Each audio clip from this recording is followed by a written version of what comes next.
Halo teman-teman semua, balik lagi sama aku Pratama Prasetya di Paranoia. Jadi, aku baru aja pulang dari kondangan dan di luar itu cuacanya itu lagi panas banget teman-teman. Dan aku nggak peduli. Sekarang aku duduk di sini nyalain kamera dan aku mau ceritain kasus ini ke kalian. Kasus yang bener-bener mind blowing, kasus yang bener-bener aneh dan mengganggu. Oke, kalau kalian lagi makan, please jangan tonton video ini. Kalau kalian mau nyali, ya silakan ditonton. So, di Jepang ada seorang anak kecil umur 7 tahun yang punya fantasi makanan yang aneh teman-teman. Kita deh misal ya, kita umur 7 tahun itu fantasi makanan kita tuh apa sih? Paling juga kayak aku mau coklat nih, ya kan? Aku mau es krim nih. Nah, tapi beda nih sama Issei Sagawa. Di umur dia 7 tahun teman-teman, dia udah kepikiran mau makan manusia coba. Dia udah mikir nih, kayaknya makan daging manusia tuh enak ya. Bayangin ya, padahal umurnya itu baru 7 tahun teman-teman. Dan itulah tanda-tanda kerusakan yang jadi awal dari kasus kriminalnya. Nah, parahnya gini nih teman-teman nih. Atas semua kejahatan yang dia lakukan, dia nggak pernah dapat hukuman apapun teman-teman. Dia malah bebas berkeliaran, jadi artis, jadi seleb, penulis berita, penulis buku, dan pembuat komik. Inilah dia teman-teman kasus kriminal seorang kanibal bernama Issei Sagawa. Karena yang menakutkan itu bukan hantu teman-teman, tapi manusia yang udah kehilangan akal dan pikiran. Selamat datang di Paranoia. Jangan lupa subscribe.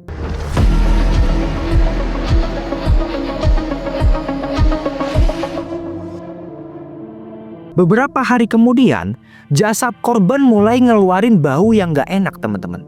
Issei pun akhirnya mencacah sampai jadi potongan-potongan kecil. Dan dia masukin ke dalam koper dan dia buang ke taman kota di Park des Boedels Chamon. Ya itulah pokoknya namanya ya. Waktu dia lagi nenteng koper-koper itu, seorang saksi mata ngelihat koper yang dibawa Issei itu bercucuran saus merah. Karena curiga, dia pun akhirnya lapor ke polisi dan gak lama dari situ, Issei Sagawa pun berhasil ditangkap lagi tidur di kosannya dengan kasur yang masih banyak bercak saus merah.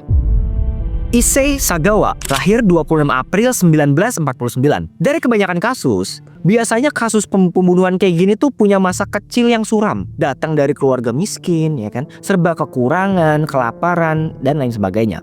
Nah, beda nih sama si Issei nih. Dari kecil, dia ini tumbuh dari keluarga yang sangat kaya raya, teman-teman. Bahkan terlalu kaya, gitu ya. Ayahnya yang bernama Akira Sagawa adalah pemilik perusahaan pengolahan air yang cukup besar di Asia. Bahkan cabang perusahaannya sampai sekarang itu masih ada di Indonesia, teman-teman. Dan secara status sosial juga jelas-jelas bukan orang sembarangan. Waktu si Issei ini masih dalam kandungan, emaknya itu pernah jatuh dari tangga dan hampir keguguran teman-teman. Dokternya itu juga sampai bilang gini nih, "Bu, sangat disayangkan, kayaknya anak ibu ini gak bertahan lama." Dokternya udah bilang gitu ya. Tapi untungnya dia ini nanti masih bakalan hidup sampai 70 tahun ke depan. Akibat dari kecelakaan itu, dia lahir prematur teman-teman. Ukuran bayinya ini kecil banget. Beberapa sumber bilang katanya waktu dia diangkat, gedenya itu cuma setelapak tangan orang dewasa. Kira-kira 20 cm lah. Karena lahir prematur, tangan dan kakinya juga kurus banget teman-teman. Giginya keropos, kulitnya pucet. Dan itulah yang bikin dia jadi insecure, gak punya banyak temen. Sebagai pelariannya, dia mulailah tenggelam di dunia fantasi. Dia mulai hobi baca-baca dongeng, baca-baca komik. Bahkan salah satu favoritnya adalah itu komik yang bertema kanibalisme teman-teman. Agak lain ini si Issei ini ya. Dari baca-baca komik aneh itu ya, jadi kebawa nih dia di kehidupan nyatanya nih. Nih masa ya dia ngiler ngelihat paha teman kelasnya coba. Dan itu dia umurnya masih SD loh teman-teman. Masih 7 tahun loh. Jadi kalau di kelas tuh ya, dia ini duduk nih pas gurunya nerangin tuh, dia ini gak fokus nih, malah ngeliatin paha temennya. Dan dia mulai berimajinasi nih kalau aku caplok pasti kenyal nih paha nih. Makin hari makin tua, kelakuan si Issei ini makin aneh teman-teman. Dari kecil dia ini gak dapet pendidikan seks yang cukup. Dia nggak ngerti gimana caranya memproduksi anak, gimana caranya berhubungan badan. Dan yang lebih parahnya lagi ya, dia nggak ngerti mohon maaf nih ya, punten banget agak kasar ya. Dia ini nggak ngerti onani teman-teman. Jadi dari kecil tiap kali burungnya itu bangun ya, dia ngerasa kayak cairan putihnya kayak mau dia keluarin gitu kan. Nah dia ke kamar mandi nih, dia jongkok, dia panggil itu anjingnya nih, "Dogi, sini." Dia suruh anjingnya itu jilatin burung puyuhnya teman-teman sampai cairan putihnya itu keluar. Apa nggak jijik gitu ya? Freak banget ini orangnya. Mungkin sebagian dari kalian mikirnya, ya udahlah namanya masih anak-anak. Masalahnya bukan itu teman-teman. Karena makin dia dewasa, Mentalnya juga nggak berubah nih, masih begitu terus. Ditambah lagi ya, dia ini mulai nekat mau makan anak orang coba. Di umur dia 24 tahun, pergilah dia kuliah di Tokyo kan. Nah di sana dia ngelihat cewek bule dari Jerman lagi jalan di kampusnya nih. Perawakannya itu cantik banget teman-teman. Udah dia tinggi, putih, matanya biru, rambutnya pirang, penampilannya tuh kayak model gitu lah. Ini kalau cowok normal nih ya, pasti mikirnya gini nih, wah anjrit itu cewek cakep banget, gue ajak kenalan ah. Si Issei ini beda nih teman-teman nih ya. Dia malah mikir gini nih, wah cantik banget tuh cewek. Kalau dagingnya gue masak rasanya gimana ya? Kalau kupingnya gue gigit keras nggak ya? Gue makan ah. Idih, udah aneh kan dia tuh kan. Beberapa hari kemudian, di jam pulang kampus, dia buntutin lah cewek itu ke kosannya teman-teman. Bayangin ya, dia ngebuntutinnya itu kayak macan yang lagi mengintai mangsanya teman-teman. Di jalan ya kan dia ikutin terus. Oh lewat sini pulangnya. Oh ini toh kosannya ya kan. Dia tungguin tuh di luar kosannya sampai tengah malam. Dan pas dia ngerasa cewek itu udah tidur, dia panjat lah itu pagar. Dia lompat, dia masuk lewat jendela. Di situ dia ngiler nih ngeliat cewek itu lagi tidur dan mikir, mana ya bagian yang mau aku makan duluan ya? Akhirnya tanpa pikir panjang dia cengkrem bemper belakang cewek itu dan dia cokot gitu. Langsung kaget dong cewek itu. Hah, apa-apaan nih? Tenang. Jangan berisik.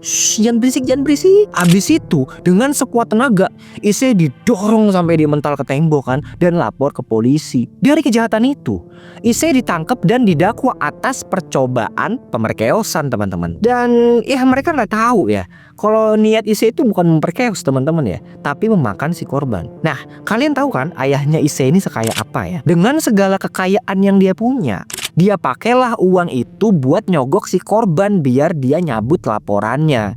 Dan gak lama Issei pun akhirnya dibebaskan. Setelah dari situ dia nggak pernah belajar konsekuensi dari perbuatannya teman-teman. Dia selalu nganggep remeh. Ah kalau gua ngelakuin kejahatan ya udah pasti dibebasin lagi kok sama ayah. Nah dari pemikiran itu, disinilah awal mula kejahatannya bermula teman-teman. Di tahun 1981, setelah dia lulus kuliah, Issei pindah nih ke Paris buat nerusin kuliahnya di bidang sastra di Sorbonne University. Di sini obsesinya dia buat makan orang itu makin tinggi teman-teman. Jadi hampir tiap malam tuh dia selalu pesen PSK buat dia bunuh. Begitu mereka lengah, Issei udah nyiapin pistol di tangannya nih. Waktu dia mau ngejedor kepala mereka, tangannya gemeteran teman-teman. Dia terlalu takut untuk ngelakuin pembunuhan itu. Ujung-ujungnya nggak jadi kan. Kak maaf ya, aku nggak jadi pakai jasa kakak boleh pulang aja deh. Dan kejadian kayak gitu terus terulang berkali-kali teman-teman sama PSK yang berbeda-beda. Dia nyewa PSK ke kamarnya, dia bidik waktu mereka lagi lengah, dan untungnya dia nggak pernah berani ngelakuin pembunuhan itu. Sampai suatu ketika dia ketemu sama teman sekelasnya bernama Rini Hartfeld teman-teman. Rini ini punya ciri-ciri fisik yang makanan favoritnya si Issei nih. Dia tinggi, orang bule, cantik, kakinya jenjang, pinter. Pokoknya Issei kalau ngelihat dia tuh kayaknya tuh lezat banget gitu lah. Akhirnya dia mulai ngedeketin si Rini nih dengan modus yang lebih halus. Dia nggak mau terlalu terburu-buru teman-teman.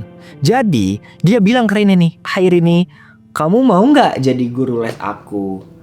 Ada uangnya loh, nanti aku bayar per bulannya." Karena Rini percaya dan Issei juga nggak terlihat berbahaya gitu ya, akhirnya dia terimalah tawaran itu. Di suatu malam, Issei akhirnya ngajak Rini ke kosannya nih. Di sini mereka belajar bareng, ketawa-ketawa, wah curhat segala macem ya kan. Akhirnya Rini mikir nih, ternyata Issei orangnya baik ya, humoris lagi. Di pikirannya Issei beda nih teman-teman nih. Dia malah mikir gini nih, anjir nih cewek, sumpah. Nih apa gua eksekusi sekarang aja ya? Rini, aku izin ke toilet dulu ya. Dia pun pergi ke kamarnya dan ngeluarin pistol teman-teman. Dari belakang dia udah ngeker kepalanya Rini nih. Begitu dia hitung di dalam hati ya, 1, 2, 3. Alhamdulillah ya ternyata pistolnya macet teman-teman. Sekali lagi dia coba, dia ternyata nggak bisa juga. Akhirnya dia ngebatalin rencananya itu teman-teman. Dan balik lagi tuh duduk sama Rini bercanda-canda, seolah-olah dia nggak pernah terjadi apa-apa. Gak lama kemudian setelah mereka selesai, Rini pun akhirnya pamit sama Issei dengan perasaan Rini tuh seneng gitu ya. Yang padahal dia nggak pernah tahu teman-teman kalau mungkin aja nyawanya melayang di malam itu. Begitu Rene pulang dan pintunya itu ditutup, ya kan? Jiwa-jiwa keanehan Issei, fantasi-fantasi anehnya Issei itu mulai muncul nih. Dia langsung lari ke kursi yang tadi didudukin sama si Rini. Dia endus-endus itu bekas duduknya nih. Oh Rini, dia cium-cium, dia jilat-jilat, dia isep tuh semua bau-baunya Rini yang ketinggalan di kursi itu. Gila ya guys.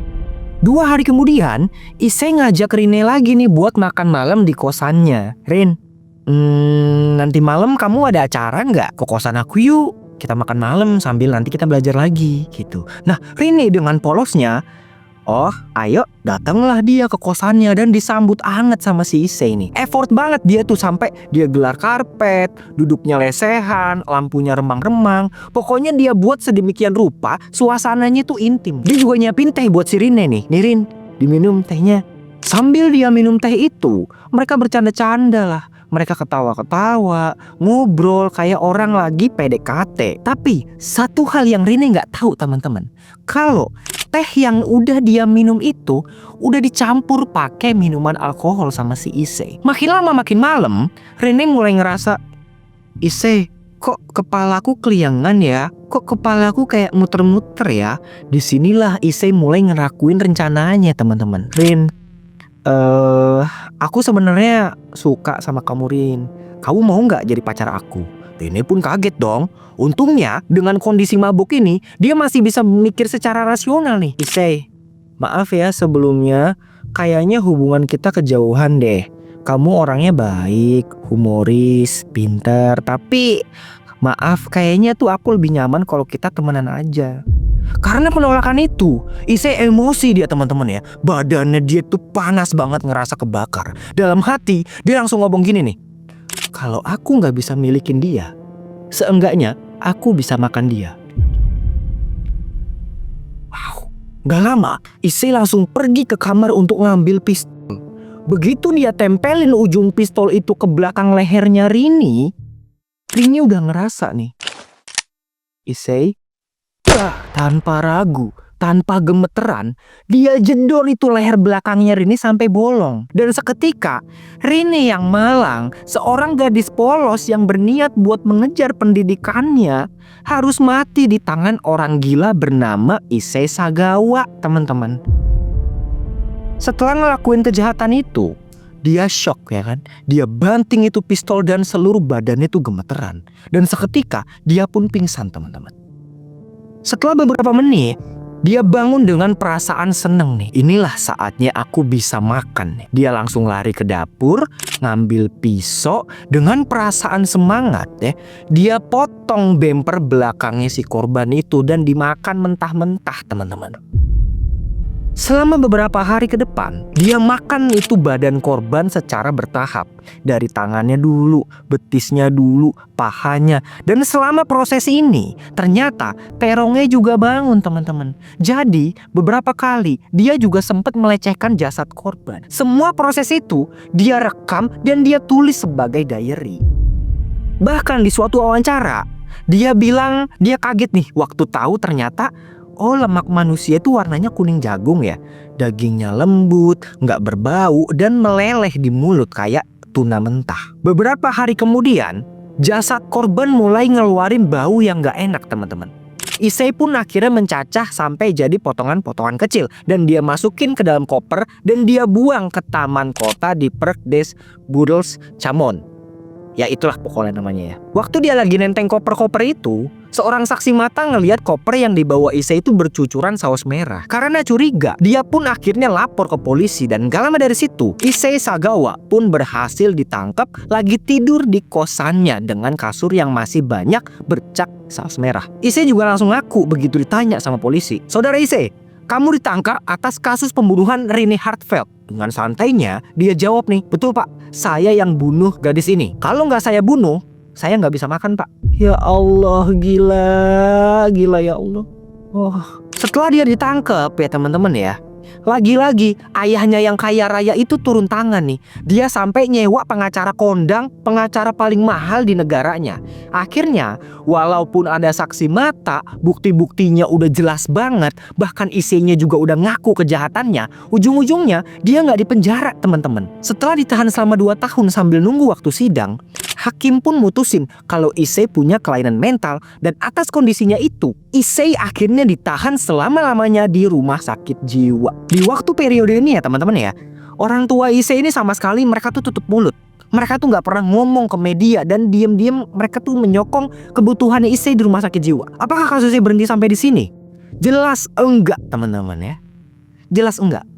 Karena setelah kejahatan ini, dia malah berubah jadi selebritis, jadi penulis yang karya-karyanya itu disukain sama banyak orang. Semua itu berawal waktu dia wawancara sama seorang penulis di rumah sakit jiwa.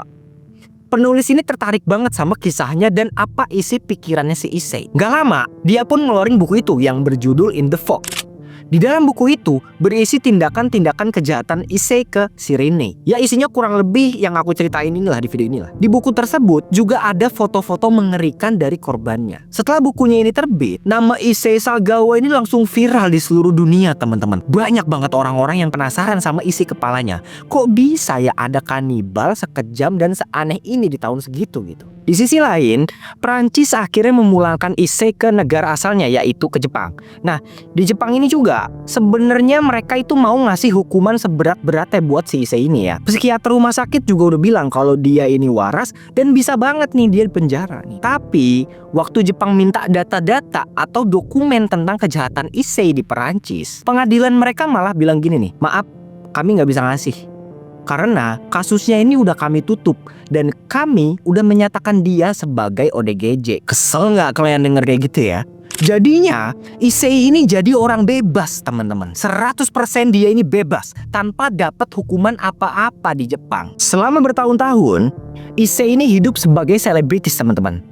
Bahkan kisahnya ini juga sempat masuk di lagunya Rolling Stones yang judulnya Too Much Blood. Dari lirik lagu itu ada kata-kata tuh kayak gini nih. Temanku ada yang dari Jepang, dia ini punya pacar di Paris, ngebawa dia ke apartemennya, memotong kepalanya, mencincang, dan taruh bagiannya ke dalam kulkas. Selain itu, dia juga sibuk nih bikin buku biografinya, jadi bintang tamu di talk show, dibikin film dokumenter, dan juga bikin komik tentang gimana cara dia ngebunuh dan memakan jasadnya si Rinne. Di satu sisi, ini tuh jadi budaya baru buat orang-orang di Jepang, jadi hiburan baru buat para masyarakat di sana. Di sisi lain, aku ini sebenarnya tuh kasihan banget sama Rinne dan keluarganya ya teman-teman ya. Gimana enggak ya?